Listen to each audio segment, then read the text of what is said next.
Don't take my advice. That may be an odd thing coming from a podcast channel like this, but I mean it.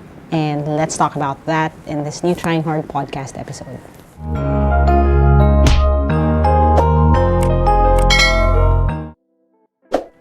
Hi, and welcome to another episode of the Trying Hard with Lyqa podcast. And yes, I just said don't take my advice, and let me give you a bit of context. Ang reason why I'm saying this is that I started this podcast as kind of passion project to share my thoughts with other people, inspire other people, yes, motivate other people, yes, but not because I'm better than any of you. One of the main goals of this podcast is to maintain how human, how imperfect, how frail I am. And it's an exercise in vulnerability. I get to share with you some of my experiences, good or bad, a lot of my mistakes, and the consequences I've had to live with after making those mistakes. But we need to temper, I feel, yung conversations that we're having, no? Kasi I just need to remind all of you, lalo na yung mga bago sa Trying Hard podcast community, I know we're still growing, gusto kong i-emphasize uli ito sa inyo. And what that means is, you shouldn't take all of my advice. You shouldn't listen to me all the time because I'm bound to make mistakes. And there are 3 things then na I want you to understand when it comes to taking advice from other people, ako or someone else. Yan ang focus natin today. So again, if you haven't followed the podcast yet and you're ready to wreck your life with me in order to rebuild hopefully a better one, go ahead and hit follow. Join the Trying Hard podcast community on Facebook. And for those of you who bought the Trying Hard planner, yung I Don't Just Try, I Try Hard planner natin, thank you sa inyong lahat. We are selling so many of them, so many more than I expected. So maraming salamat sa inyo. And yes, I will still try to sign as many of them as possible. Lalo na if you ask for it. Okay? Now, let's jump into this. Why shouldn't you take my advice? Kasi there are 3 things that we have to talk about. The first one being the reality. Ano yung reality na ito?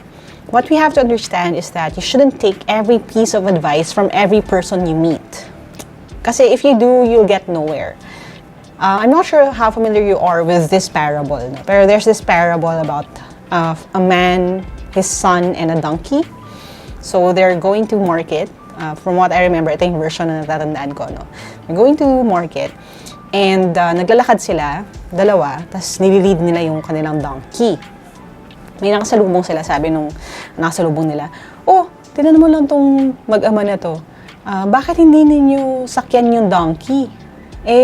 Kaya naman kayo merong donkey para hindi kayo naglalakad, di ba? So, padaliin yung buhay ninyo, sumakay kayo dun sa donkey. So, ang ginawa nila is, sumakay sila dun sa donkey habang naglalakad sila. Nung tumutuloy sila sa journey nila, may nakasalubong na naman sila, someone else who told them na, grabe naman kayo, pinapahirapan nyo yung donkey. Dala-dalawa kayong nakasakay dyan. Di ba? Hirap na yung donkey sa inyo. So, ang ginawa nung tatay, bumaba siya. Tapos yung anak niya na mas bata sa kanya, syempre, yun yung nakasakay dun sa donkey. Lakad pa sila uli. May nakasalubong na naman sila. Sabi naman, oh, bakit yung tatay, siyang matanda na, siya yung naglalakad? Yung anak na bata pa, siya yung nakasakay dun sa donkey. So, ang ginawa nila, nagpalit sila ng pwesto. No? Yung tatay naman ang nakasakay, yung bata naman ang nagli-lead dun sa donkey. May nakasalubong na naman sila. Ang sabi naman, oh, bakit yung bata ang nag-lead dun sa donkey? Yung tatay, siya itong able-bodied, siya yung matanda na, hindi siya naawa sa anak niya. Bakit siya yung nakasakay dun sa donkey? So, ang ginawa nila, eventually, is that, binuhat na lang daw nila yung donkey, no? Para wala nang masabing iba sa kanila. But again, alam natin lahat na kung makikita rin natin out in the open, yung mag-ama, na buhat-buhat yung donkey nila, may masasabi at may masasabi rin tayo. So, ano ibig sabihin nito? Yung parable na yan, it's one of those na natatandaan ko up until now kasi it taught me na yun nga, maraming people na mamimit kayo, kanya-kanya sila ng advice, kanya-kanya sila ng konteksto. And the thing is, you have the power to decide. You're the one who's going to live with the consequences of your choices. So, when you're given advice left and right, kahit galing sa akin, no? And especially kung galing sa akin, you have to remember that context matters. Pag sinabi natin context matters, konteksto mo, as in, applicable ba talaga to sa'yo itong advice na ito, and konteksto ko nung nagbibigay ng advice. Kasi yung konteksto niya may be different from yours. Nabibigay niya itong advice na to kasi yun yung pinanggagalingan niya. Yun yung naging effective sa kanya. Kaya yun yung sinishare niya sa'yo. Pero hindi ibig sabihin na effective sa kanya, magiging effective na sa'yo. Hindi rin ibig sabihin na hindi effective sa'yo, hindi effective sa kanya o sa iba pang mga tao. So when we're taking advice or we're seeing advice from other people, you have to understand na again, yun yung totoo sa kanila, konteksto nila, pero hindi ibig sabihin nun, tatanggapin ko lahat ng mga yan. Okay? You have to take ownership over your decisions, over your own choices. Lalo na kung meron kang capability to choose. We can't just blame other people kasi sabi niya ito daw yung magandang gawin, sabi niya ito daw yung gawin kong negosyo, sabi niya ito daw yung tamang gawin ko pag nag-aaral. Like, people will offer up the best of what they know, but that's exactly what it is, the best of what they know and what they've experienced. And your experience may be different from theirs. Ikaw nang bahala mag-research kung applicable sa'yo yung advice na yon or hindi. Ikaw yung bahala na magtansya kung worth the risk ba itong bagay na to o hindi. Kasi at the end of the day, you're going to be living with the consequences of your choices, and that person, lalo na kung hindi mo naman kakilala, will be living their lives separate from yours, not even knowing who you are, and yun, ganun lang siya. Hindi naman siya makikibayad ng utang sa'yo. Hindi naman siya yung mawawala ng trabaho or mawawala ng scholarship. So again, you have to understand the realities of the situation. Don't take every piece of advice you get from every person. Learn how to choose. At learn din na when you make that choice, you have full ownership over your choice. Don't take my advice kasi we have to face reality. Anong konteksto mo? Konteksto ko. Anong nag-work for you? Anong hindi. Okay? So, make sure that you make those choices deliberately. The second thing we need to talk about is objectivity. This part, I need to stress. Because some of you may be listening to this podcast thinking na, uy, finally, na-realize niya na dapat hindi siya nagpapayo, no? May onting resentment towards me. Or ano ba to, dami na namang kuda. Like, I get messages and comments like that all the time na, sino ka ba para magpayo? Or sino ba tong tao na to? Parang, how dare you say anything about anything, di ba? And if you're here for that, that's perfectly fine. I'm hoping this next point speaks to you and your experience. And it's objectivity. And when we say na objectivity, I've learned in life that good advice can come from a good person. If you know someone who's good, they probably would be giving you good advice. Bad advice can come from a bad person. If that person is out to get you, wants something bad to happen to you, they would give you bad advice. Yung mga tipong, kahit baon ka na sa utang, mangutang ka pa. Yung mga ganon, di ba? So that could happen. Good advice can come from a good person. Bad advice can come from a bad person. I think lahat tayo aware sa fact na ito. But what we have to understand is that there are two more statements to add to this. Number one, good advice can come from a bad person. Ano ibig sabihin ko doon? There are people I've met in life, I've encountered in life, I may not agree with everything that they say. I may not like them as a person. May mga times nga na they are living a life na sobrang sa akin, ano ba yan? Bakit? Why would they do something like this? But, I don't know, in a moment of inspiration siguro or something, may masasabi sila that resonates with me. That is good advice. It's good advice. It just so happened to come from a bad person, from a person who's corrupt, who's a liar, who's a cheat. Pero nasabi itong statement na to, which still is true. May value pa rin doon sa sinabi niya. And we have to learn as people to take the best parts of certain things para may apply natin sa sarili natin. Makakuha pa rin tayo ng something good out of that situation.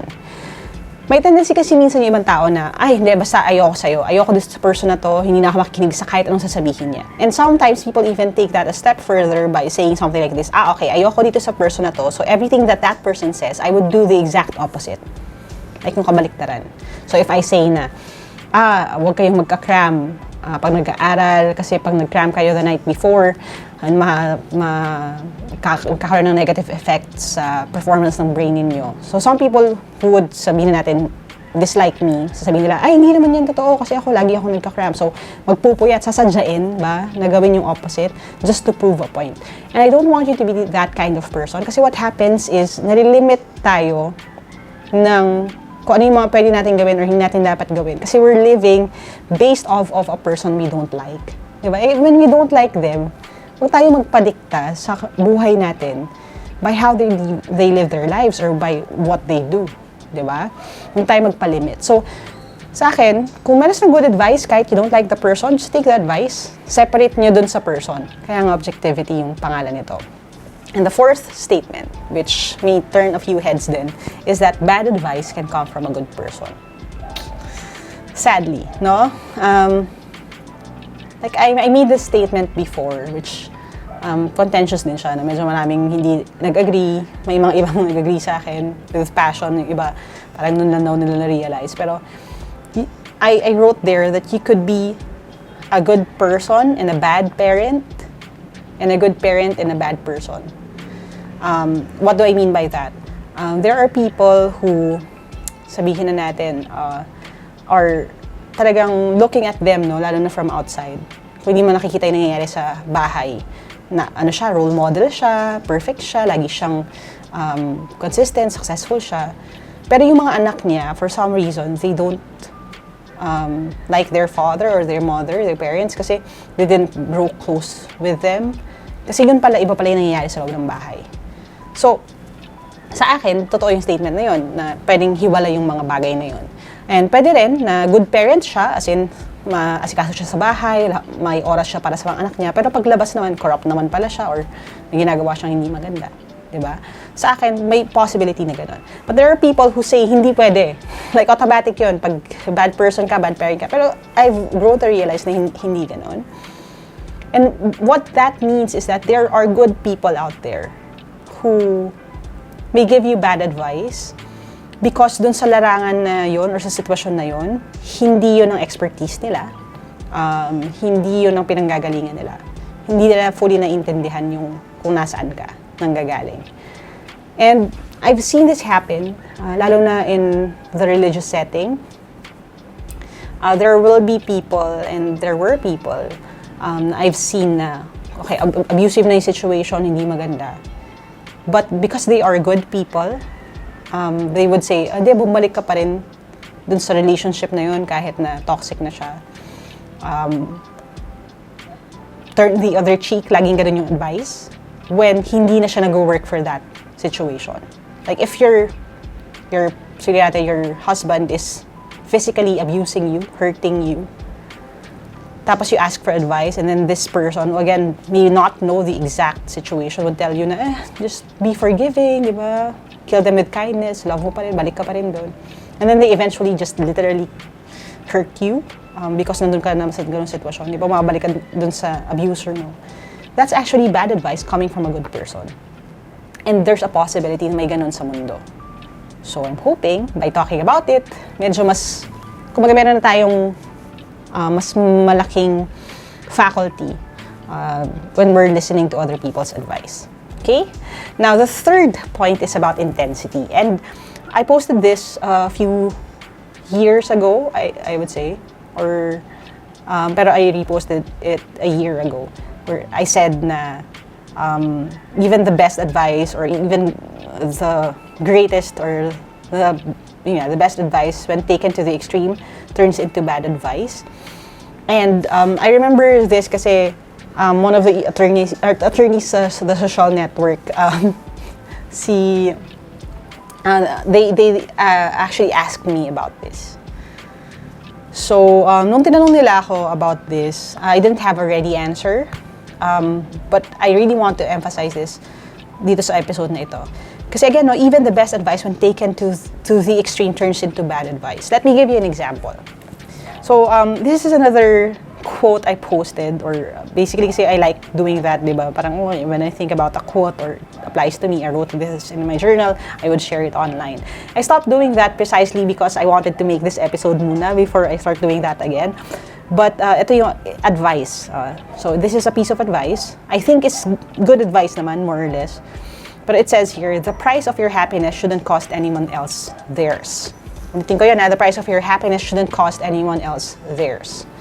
Now, you may think that's good advice, because it is, right? Na yung kaligayahan sana natin, hindi nagpapalungkot sa ibang tao. But if you take this to the extreme, wala ka ng kaligayahang makukuha sa mundo. Kasi if you're always looking at other people, na okay, if I do this, if I make this decision, hindi siya magiging masaya. Magiging people pleaser ka. Kasi you're taking the advice to the extreme. Now, sa konteksto ng kunyari, okay, sana yung own happiness ko hindi mag-hurt ng other people. If I'm staying in my lane, okay, meron akong, kunyari lang, may suitor ako, di ba? Tapos yung suitor ko, sinagot ko siya, di ba? Kung signal naman to tao na to, walang problema. Kasi your happiness doesn't cost anyone else's happiness. Wala naman kayong sinasagasaan. So that advice is good. Maybe the best for that situation. It's also good if, kunyari, meron nagpo-flirt sa'yo, pero may asawa siya. Diba? But then you remember that I told you that, dapat your happiness should not come at the cost of another person's happiness. So you say no to that person kahit flirt ka niya. Kasi alam mo may asawa siya, may mga anak siya masasaktan. Again, that's good advice in a good situation. Pero kung nandun ka naman sa point na, okay, yung kaligayahan ko dapat hindi masasaktan yung other people, pero ito yung konteksto. If I do so well, naging successful ako in my career, naging honor student ako, pero yung best friend ko, yung pinsan ko, yung kapatid ko, na hindi as successful and who sees me as competition, hindi siya naging as successful, malulungkot siya. So, ang gagawin ko, hindi na ako mag-aaral, sasadyain ko na mag-fail, or hindi ko susubukan na i-achieve yung ibang sa mga dreams ko kasi iniisip ko, makokost yung happiness niya. Diba? It's basically taking that same advice, pero dahil you took it to the extreme, to the point na hindi mo na problema yun eh. Problema niya na yun kung naiingit siya sa'yo or nakikita ka niya sa competition. And you shouldn't hinder the person you could be and what God wants you to be, yung fullness ng kung ano yung plano niya para sa'yo, just to make someone else feel more comfortable. In a way, that's disobedience na kasi hindi yun yung plano para sa'yo. So, again, even the best advice, when taken to the extreme, turns into bad advice. You have to know kung ano lang intensity nitong advice na ito. Huwag kayong susobra. Huwag OA, kumbaga. Huwag tayong masyadong paranoid. Dapat, hindi, ito yung advice sa akin, dapat absolutely like this. The more I spend time in the world and the more that I live with my choices and again, the consequences, the effects of some of my choices, I realize that, again, advice can be very helpful. It can come from a very good place. But at the end of the day, kung meron kang ganitong klaseng guidelines, mas magiging madali yung pagtitake ng full ownership over our own actions. And towards the end of your life, I feel, and I will be making my own thesis about this statement, but at the end of one's life, that ownership matters more and more. Kapag wala ka nang matuturo for mistakes that you made, for choices you made, kung maintindihan mo na, okay, ako yung nag-decide nito. And because of that, I have, faculty, I have possibility for sabihin natin, transcendence, for self-guidance. Meron akong power over my decisions. It makes people a lot more happy about their situations than people who may be in a better position per se, pero all of those decisions weren't theirs. So, sharing this with you earlier in life, hopefully mapanood nyo to or mapakinggan nyo to, para matulungan kayo to filter out certain things. Most of the advice we get come from good places, pero hindi ibig sabihin na lahat pakikinggan nyo. So, even this podcast, actually, I'll say it again, don't take my advice then. Everything I said, they may resonate with you, but there will be situations where this won't apply. So don't take that advice. Alright? Yan muna for now. Again, follow the podcast if you want more. Join yung ating Trying Hard podcast community on Facebook. And again, dream big, work hard, start now. Don't let anyone call you trying hard. Don't let anyone else call you trying hard. Keep you from actually trying hard. Yan muna for now, and I'll talk to you soon. Bye.